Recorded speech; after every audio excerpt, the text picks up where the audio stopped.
Work. Well, let's continue our coverage now. COP17. If South Africa had to green its economy, it could possibly create almost 500,000 jobs by 2025, we're told.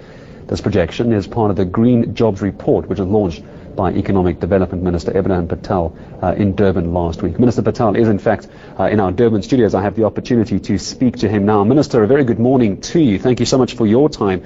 I'd like to get first off your impressions so far of COP17. Good morning, Gareth, to you and to the viewers.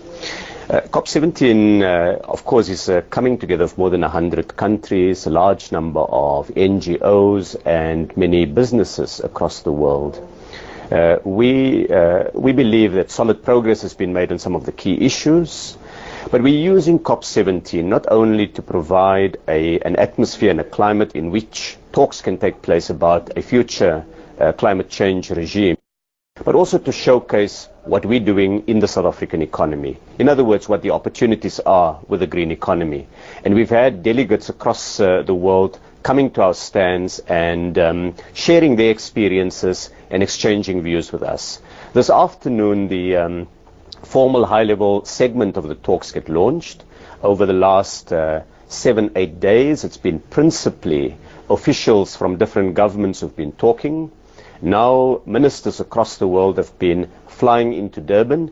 They will assemble today, and over the next few days, we can expect really an attempt at trying to forge a policy consensus on some of the key issues that the world need to address if we are to leave an earth that is habitable for our children and their grandchildren.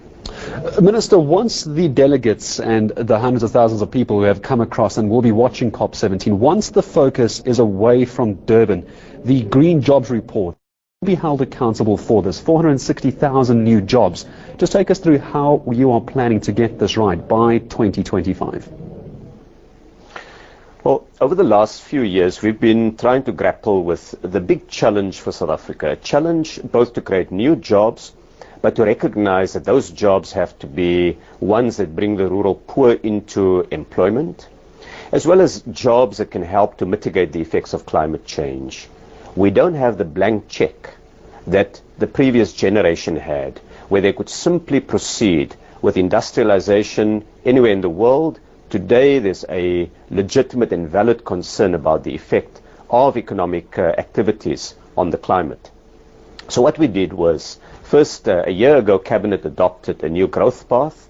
The growth path sets some ambitious goals. It says we need to create 5 million new jobs by 2020. But it recognizes some of those new jobs can come from new sectors like the green economy. And in fact, in the new growth path, we set a more modest target of 300,000 jobs. Then in February this year, the Minister of Energy released our new electricity plan for the next 20 years. In that plan, we seek to virtually double the energy generating capacity in the nation. And consistent with the new growth path, we've set aside a big chunk of the new energy to come from renewable sources, from solar, from wind, from small-scale hydro, from gas. In other words, from clean and renewable sources of energy, particularly solar, wind, and small-scale hydro. In the period just in the run-up to COP17, we sat down with the business community, the trade unions and community organizations, and we said, let's, as Team South Africa, develop a common vision on the green economy. We made excellent progress, and 2 weeks ago we signed the Green Economy Accord. At COP17, we've now launched the Green Jobs Report. What the Green Jobs Report does, it identifies where there is the potential to create new green jobs. It's not a guarantee that those jobs will be created. It's an opportunity to the country. It will require that we adopt the right policy measures, that we find the right incentives, that we bring into place the necessary regulations, and of course, above all, that we get partnership with the business community, both domestically, but also with foreign investors who have invested heavily elsewhere in the world in green technologies. Gareth, let me share with you. China took a similar path a few years ago. Today, there is more than 1.1 million workers in China in the green economy. And they're growing by at least 100,000 new jobs a year. So there is enormous experience elsewhere in the world that we can tap into. And we see the green jobs not only in the generation of solar and wind energy, but across the economy. When you drive your vehicle, chances are that it's fitted with something called a catalytic converter, which is a mechanism that reduces the carbon emissions from motor vehicles. A catalytic converter can be made in South Africa. In fact, 15% of the global production capacity for catalytic converters is here in South Africa. When you take a shower tomorrow morning before you go to work, you can do so using a solar water heating system. In fact, well over 150,000 homes now have a solar water heating system in place, and it concentrates the power of the sun and produces hot water for a family. We are also concerned about soil erosion, the effect of climate change on the environment. So government has launched programs called Working for Water. We bring young people into programs, we clear alien vegetation, and we make areas that have been affected by soil erosion capable of productive use again. Those are some examples outside of the mainstream of where we can create jobs. In fact, let me tell you about one very interesting example that we're showcasing here at the Expo, and that we've had quite a lot of interest in from delegates.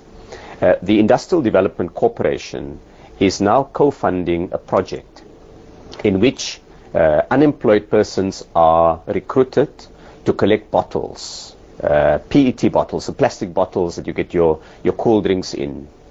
They collect those bottles, bring them to central assembly points. They're collected from there and taken to the factory, and they're turned into an input for textiles. And we have a few young women at the stand showing dresses that have been made from these bottles that ordinarily would be thrown on a dump waste. Minister, I do have to interrupt you. I do beg your pardon. Minister Patel, I do beg your pardon. I do interrupt you. We just need to do one final question. I'm afraid we are a bit short on time. There are wonderful initiatives, of course. One final question to you, though. You and I are possibly not going to necessarily get involved in these new green technologies. What can you and I very briefly do to make South Africa greener, as my final question to you?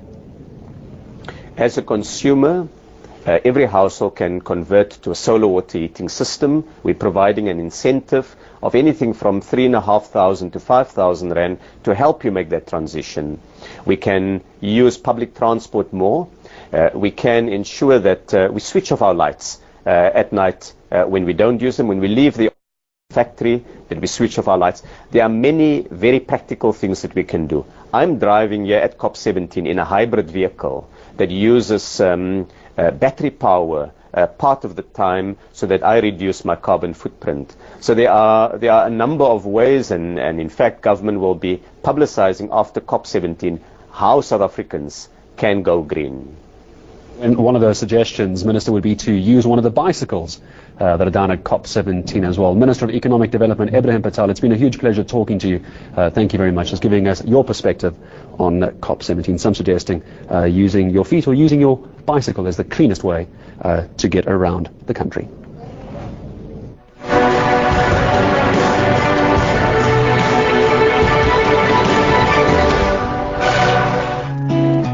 Climate change will affect our water supply.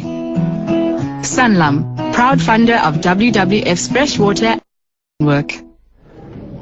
Well, as we head up to 18 after 11, if you have just tuned in, we will be taking you live back to Pretoria in just a short while. For the last while, we have been listening to Cricket SA CEO Joel Majola. He is appearing at the Nicholson inquiry, just answering questions about the bonus saga, as it's now known, regarding the IPL. The moment that they come back from tea, we will take you back and bring that to you live.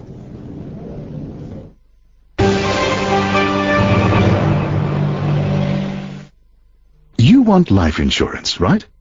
Affordable life insurance. Be careful, it can mean hidden fees, called initiation fees. But Clientele Life asks no upfront fees. Up to 5 million rand cover straight up. And it includes disability cover of up to 5 million rand. Great. And critical illness cover of up to 3 million rand. Simple. SMS us and we'll call you back. Thank you.